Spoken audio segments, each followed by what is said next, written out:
Uish, takut. Hello. Hey guys! Hi! Sorry! Hello! Okay, so do y'all know what you're doing today? Yeah. We're talking about our traumas. Not like we have any, so. What is that? Like we don't already do it on a daily basis. Can we just play a quick game of rock, paper, scissors to determine who goes first? Oh, okay. Oh, this is my favorite game. Scissors, paper, stone. Rock, paper, scissors, shoot. Oh, okay. Okay, Karissa goes first. Oh, okay. So I still think about my late mom. Yeah, so my mom died when I was 9 years old. And then right after my mom died, I think you know what this is, my mom died, and a year after my stepdad died, and then a year after that my real dad died. My mom and real dad separated at birth. So I always think about what life would be, you know, if she was here. I mean, my life can be so different, you know, because I used to, when I was living with her when she was still alive, I was hanging out with a lot of like whitewash kids, you know, like in Damansara and stuff like that. And then right after she passed away, I straight away went into my uncles and aunties' house, who I call my mom and dad now. And like, it's like totally different. Dia macam budak ampang, you know. So imagine from like, oh my god, to like, kau apa hal gitu kan. So like me being thrown, I was like, but then again, I'm also grateful for my uncle and auntie, my parents now, for taking care of me, and they're like the greatest. Oh, it's cute. It's cute, but I still think, you know, it's like at the back of my head. Yeah, I get it. Actually, very similar experience. I still think about my dad, who passed when I was 2.5 years old. Yeah, obviously there was like no actual relationship there because I was like a child. But then same thing lah. I would think like, what would my life be like if he was still here? God, yeah, I'm gonna talk about this, I guess. So apparently my dad was very abusive towards my mom before he died. Okay. So when I say I still think about like what my life would be like if he was still here, mom always said that, you know, we probably wouldn't be like well off as like privileged as I am now or anything, because he might have like taken everything away from us or whatever. So it's just, I guess when I still think about my dad, maybe like if I had that relationship with my dad, or if my dad had that relationship with me, then he might have become a better person, because other relatives say different things, and that's just like one woman's perspective. Not to demean my mother's perspective, obviously, but yeah, it's just funny to think that because of how one person isn't in your life anymore, there's like so much that could change about it. Yeah. A bit fresh, but it's been about a month plus and a half. There was like good news within myself and my wife. A baby was supposed to be on its way, and after a few weeks later on, and I think somewhere in the first trimester, the doctor said that the baby's heartbeat stopped, and I think that broke me the most till today lah. I don't know. At first, I thought that I was not ready to be a dad. I felt like there's a lot of things that, you know, that between, you know, my wife and I that, you know, could have focused on and to work on. One day she just told me that, hey, you're going to be a dad, and regardless of whatever that we are going through, then I know that you're going to be a good dad. At that point of time, I just knew that, hey, okay, like let's do this. Like regardless of whether I'm ready or not, like, you know, just screw that. Like I'm ready to be a dad. And just to say it out, I mean, I'm like, wow, this is crazy, but I've never felt that sense of joy.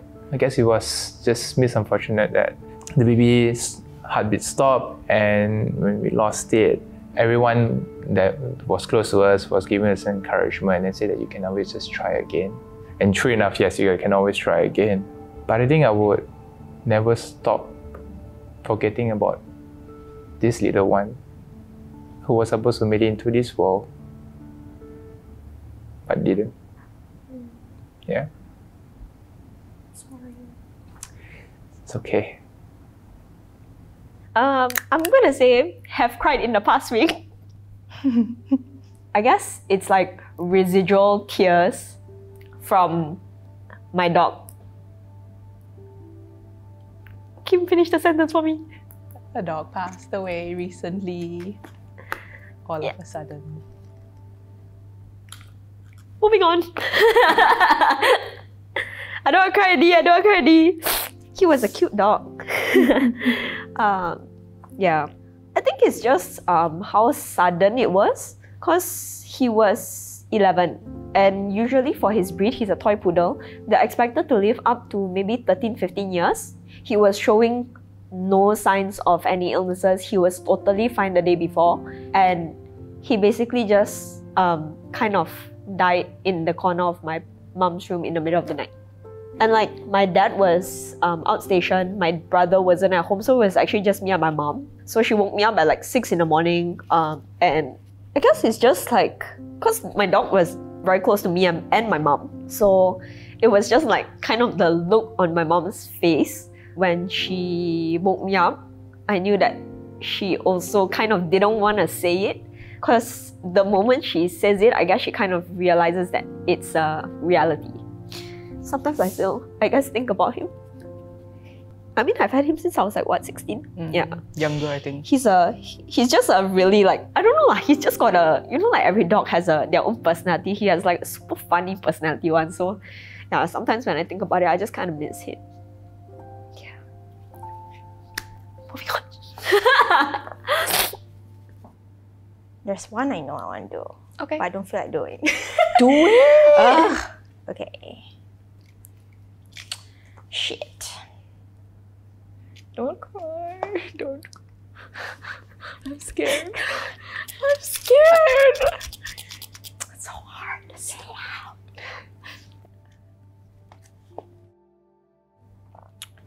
I am afraid of losing.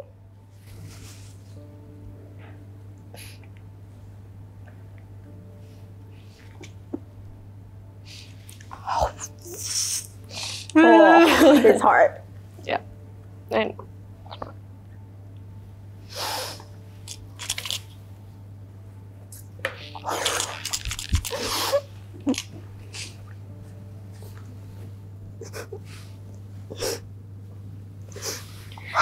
it's okay. I just have to say it out. I'm afraid of losing my mom. Because, for context, my mom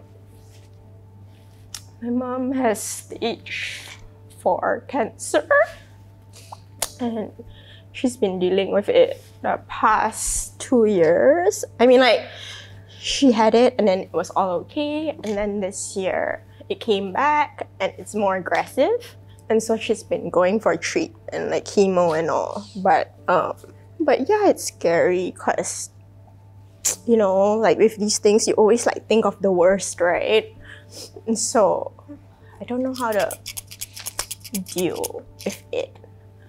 Yeah, like, I mean, I try not to think about it, you know, because I have some good and bad days. And so, you know, when you are forced to think about it, it's hard. I don't know how people deal with grief. I cannot imagine, because this is already so hard. And like, I think the other thing also is, you also can relate to, which is like, you know, my mom is still here, of course, and of course I'm thankful and all, but it's also very hard for me to like say these things to her, because she is already going through so much. So why would I show her like my sadness and all? But I know there's this whole other side where, you know, when both of you are vulnerable, then you guys can be closer. But it's hard. Like, you know, even saying it out loud is so hard. So I cannot imagine say it to my mom. So like, there are a lot of things, you know, sometimes I see her that I'm like, ah. And you ran from it, right? Yeah, I ran from it. Yeah. It's like, how do you exist like in a world where they don't exist? Yeah. I don't know. I mean, I am afraid of losing was something that I was like really afraid of like before last year. Like, you know, currently where you are, I was last year. And obviously like I am, you know, really like afraid to like lose anyone else in my family, because context, like last year I lost my dad to cancer. And so since then, the fear has just like gone down, because it's like, I already experienced that. And that was so hard. And now I'm numb. I don't feel it anymore. It's much harder when you're actively going through it and like you're actively losing somebody. I guess in a way you are also kind of actively losing somebody Every right? day, Every yeah. day. Because they're gone. Yeah. But like, how do you deal with that? Yeah, like every day in your head, you're just like, I feel like I run away from that actually quite a bit, or I escape. It's funny because a lot of my family, like the rest of my family, they want to always go see where he is. But to me, it's like, what do you mean? He's like literally right beside me, or anywhere I want him to be. So it's like, yeah. he's still with me. It's just not physical. But while you still have the chance physically, like. You don't have to talk to your mom, but you can literally just sit with her and do stuff with her. I'm sure it'll make you and her feel better, and for you to like, collect as much memories as you can. Because I don't remember like the last things like I like really did with my dad before he got like really sick. I don't remember any of these. So collect your memories. Because like, eventually one day we will all lose each other as well. So yeah. Nikki's just like dying behind the camera. But it's okay. We're gonna be fine. And your mom is going to be fine. I still feel guilty. Ooh. Remember how I was like, I like to escape to places and run away from my problems? I did that a lot when my dad was sick. He was like diagnosed in March 2021. Yeah. And he passed away in like July. So that was only like 5 months. In that time, I was completely absent and apathetic, I guess, because when we first came to know about his diagnosis, like that week was really hard for me. And I processed everything in that 1 week. Like, I just thought of the worst possible outcome, and I accepted it and grieved over that for like that 1 week. And then after that, I was just checked out. Because in my mind, if I don't feel these things, it won't hurt when it actually happens. You can ask like my entire family, I think they still hate me for it.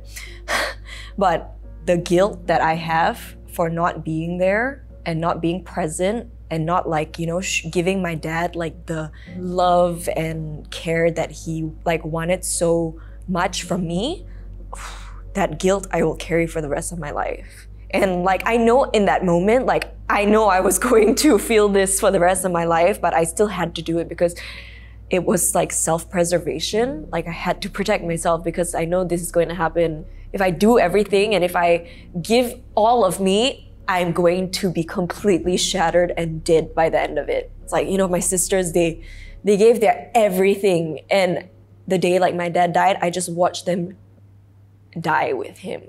He told my sister, like, Gwen, like she hasn't been there for me basically. And to him, I was always his favorite. So like he would give me like the entire world and I never had to like, want for anything. But in his last moments, I couldn't even give him anything. And so like now, like the rest of my life, I feel like I don't really deserve anything because I couldn't even do that one small thing for him to just be there. So whenever anything bad happens to me, I'm like, it's okay, I deserve it. Like, it's fine. Because I was that shitty person. You think you'll ever forgive yourself for it? I don't know. I don't think so, but I can learn to live with it, I guess. Yeah.